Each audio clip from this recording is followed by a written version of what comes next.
नमस्ते। कल शाम से हम सभी जो न्यूज़ देख रहे हैं, इट इज़ शैटरिंग। हम सभी को अंदर तक हिला के रख देने वाली ये खबर है। पहलगाम में जो कुछ भी हुआ, ये कभी भूलने जैसा इंसिडेंट नहीं है। हम सभी आज मिलकर, मैंने कई सारे सुबह से वीडियोस देख रही हूँ, लोग अलग अलग तरह के वीडियोस बना रहे हैं, अटैक करो, मारो इन लोगों को। द थॉट इज कि क्या उन लोगों की लाइफ बदल जाएगी इससे जिन्होंने अपने घर का मेंबर इसमें खो दिया है? क्या इससे इम्पैक्ट सचमुच आएगा? मैं सुबह से सोच रही हूँ वीडियो बनाऊँ नहीं बनाऊँ, और मेरे वीडियो बनाने से क्या फ़र्क पड़ता है। But now I am making this video to share my thoughts on this, and also क्योंकि मुझे पता है कि आज हमारा देश इस स्थिति में है कि हम इंसाफ के लिए मांग कर सकते हैं। और हम सभी को अंदर से पता है, I am seeing a lot of stories since morning, सभी को पता है कि इस चीज का रिएक्शन होगा और बहुत ही दमदार होगा। And I am waiting for it, I am waiting for it. ये मासूम लोग, ये पर्यटक जो कश्मीर हमारे देश का अभिन्न हिस्सा, जहां पर लोग उसकी खूबसूरती देखने जाते हैं, घूमने जाते हैं, देश के कोने कोने से गए हुए उन टूरिस्ट पर अटैक करके क्या साबित कर रहे हैं आप? बेहद निहायती शर्मनाक और घिनौना काम है ये, जिसने भी किया है और जिसने भी करवाया है। बहुत सारे एंगल सामने आ रहे हैं, बहुत सारी चीजें आ रही हैं। I don't want to get into this, क्योंकि मुझे विश्वास है अपने देश की इंटेलिजेंस ब्यूरो पर, मुझे विश्वास है अपने देश की एजेंसीज पर, मुझे विश्वास है अपने प्राइम मिनिस्टर पर, अपने होम मिनिस्टर पर, कि वो जो भी करेंगे इसके जवाबी कार्य में वो अच्छा ही करेंगे, वो फेयर ही होगा।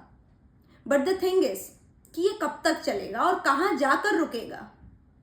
ये मार काट, लड़ाई झगड़ा, इस तरह का टेरर क्या साबित कर रहा है? पीठ पीछे आकर मार देने को उन मासूम लोगों को आप टेररिस्ट कहते हैं अपने आप को? शर्म आनी चाहिए।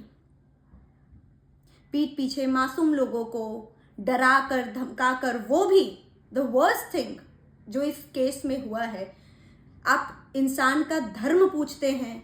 अगर आप इस पर्टिकुलर धर्म से बिलोंग करते हैं तो आपके नसीब में मौत लिख दी गई है। क्या हिंदू होना गुनाह है, या क्या हिंदू होकर कश्मीर जाना गुनाह है? देश भर से जो लोग कश्मीर घूमने जाते हैं, क्या ये अब वो जाना छोड़ दें? ये सारा सिर्फ एक कोइंसिडेंस नहीं लगता मुझे, ये सब कुछ एक सोची समझी साजिश है। और मुझे पूरा यकीन है कि हमारी एजेंसीज इस पर काम कर रही हैं। इसका जो भी निष्कर्ष निकलेगा वो हम सभी के हित में निकलेगा, नेशनल सिक्योरिटी के हित में निकलेगा। मैं सिर्फ आप तक सभी तक यही पहुंचाना चाहती हूं कि देश के बाहर कितने भी दुश्मन होना, आपके अंदर कभी कुछ बिगाड़ नहीं सकते जब तक हमारे देश के अंदर के लोग एकजुट होकर सिर्फ और सिर्फ देश के बारे में सोचे और देश के हित में सोचे। बहुत ज़रूरी है कि हम सभी देशवासी अपने religion, caste, state, surname, language से ऊपर उठकर सिर्फ अपने आप को हिंदुस्तानी, भारतीय, इंडियन बनकर देखें। और वो ही मानसिकता हम सभी के अंदर रहनी चाहिए, क्योंकि जो देश का गद्दार होता है वो ना किसी धर्म के लिए वफादार होता है, ना किसी घर के लिए वफादार होता है। वो सिर्फ और सिर्फ एक गद्दार होता है। जिस मिट्टी को अपने माथे से लगाते हो, जिस मिट्टी पर चलते हो, जिस मिट्टी का खाते हो, उसके लिए अगर गद्दारी कर सकते हो तो तुम कहीं के नहीं हो, तुम किसी के सगे नहीं हो, तुम किसी का भला नहीं कर सकते, किसी को फायदा नहीं पहुंचा सकते। और इन सभी चीज़ों के लिए आई वुड रिक्वेस्ट, हाथ जोड़कर मैं विनती कर सकती हूँ सरकार से, क्योंकि मेरे यहाँ पर घर में बैठ के वीडियो बनाने से आई नो कि कुछ मैं कर नहीं पाऊँगी, कोई इम्पैक्ट नहीं ला पाऊँगी मैं।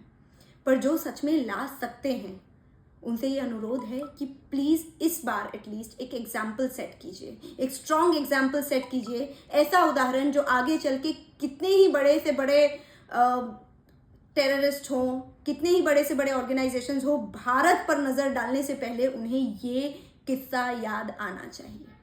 ऐसा इम्पैक्ट लाने की बारी है अब। और आज मैं हिंदुस्तानी होने के नाते ये बात तभी कह सकती हूँ जब मुझे पता है कि हमारे देश के लीडर कैसे हैं, हमारे देश का नेतृत्वकर्ता जो है वो इस काम को करने में काबिल है, समर्थ है।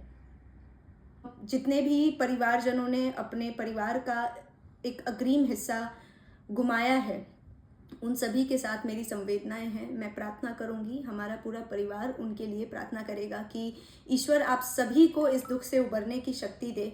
और मुझे पता है कि ये ऐसा लॉस है जो कभी भी रिवर्स नहीं किया जा सकता। सभी की लाइफ डिफ़िकल्ट हो गई हैं। मेरे जहन में उस लड़की की तस्वीर छप गई है जिनके पति की डेथ हुई, जो अपने पति के शव के बगल में बैठी हुई हैं, और पता चला कि उनकी शादी अभी कुछ दिनों पहले ही हुई थी। आई कैन ओनली इमेजिन उस लड़की की लाइफ कितनी डिफ़िकल्ट हो जाने वाली है यहाँ से, कितनी ज़्यादा सोशली, फाइनेंशियली, इमोशनली, मेंटली बहुत ज़्यादा तकलीफ़ों से गुजरने वाली है वो।